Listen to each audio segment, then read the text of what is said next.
안녕하세요. 한남대학교 건축학과의 신현보입니다. 최근 몇 년 동안 건축계에 큰 이슈들이 있었고 그중 건축사협회 의무가입 논의가 있었습니다. 그리고 며칠 전 의무가입 관련 법안이 국회 첫 문턱을 넘었다는 기사를 접했습니다.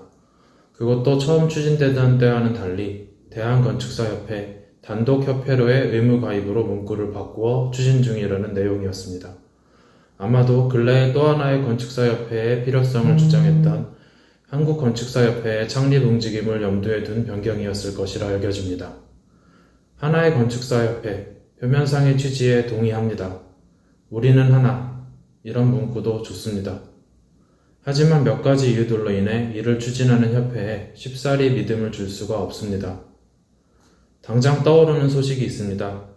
현재 예비시험제도 종료로 인해 제한된 3, 4년제 학교 졸업생들에게 건축사 시험 응시 기회를 다시 줘야 한다는 기사입니다. 그렇지 않으면 업계는 심각한 인력난에 시달릴 수 있다는 내용이었습니다. 비록 제가 5년제 학교에 재직 중이지만 저 역시도 5년제는 장점과 단점을 동시에 가지고 있는 제도라고 생각합니다. 그리고 꼭 필요하다고 생각하지도 않습니다. 그렇기에 제기된 논의의 시작에 찬성합니다.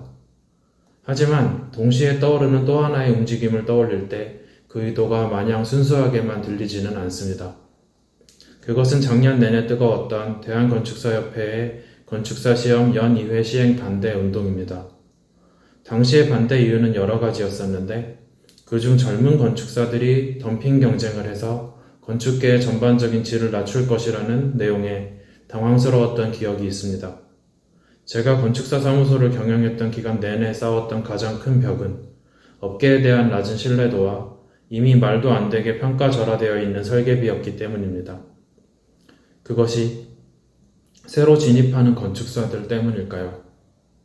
아무튼 작년과 올해 대한건축사협회에서 추진하는 시험 응시 대상자 확대와 시험 횟수 감소 얘기를 하나로 합치면 저에게는 이렇게 들립니다. 건축사 시험 기회는 확대하되 건축사를 많이 뽑지는 않겠다.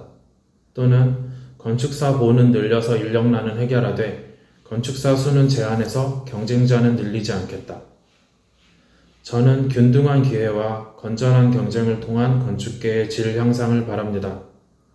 새로 진입하는 경쟁자 수 제한을 통한 살아남기는 지속성을 갖기 힘들다고 생각합니다. 그리고 그런 사고방식을 갖고 있는 협회에 저와 미래의 건축사가 될 제 학생들의 모든 것을 맡기고 싶지는 않습니다.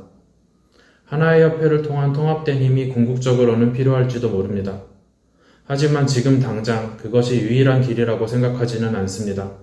오히려 지금은 견제 세력이 필요한 때라고 생각합니다. 한국건축사협회 창립준비위원회는 이 밖에도 건축계의 많은 이슈들에 대해 또 다른 시선을 끌어내고 있습니다. 저는 그 논의들이 묻히지 않고 건축계 전반으로 현재의 개소건축사님들 사이의 논쟁에 그치지 않고 미래의 건축사들을 키워내고 계시는 교수님들 사이에까지도 퍼져나가서 지속적으로 고민될 수 있기를 바랍니다.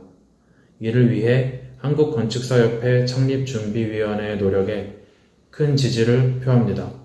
감사합니다.